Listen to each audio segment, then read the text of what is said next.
How to fix GTA 5 not launching easy and quick. Hello guys, in today's video I'm gonna show you how to fix this problem.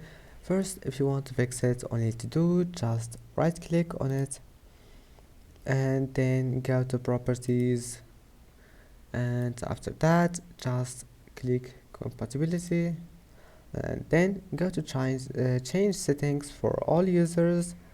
And now make sure to enable those two options, disable full screen and run this program as an administrator, and then click apply and okay, and that's it. Now just restart your PC, click restart and try to open it after restarting your PC, and you will find that your problem is fixed, and if it's not, just turn applications in the background and then try again. And that's it. I hope that can help you, and that's it.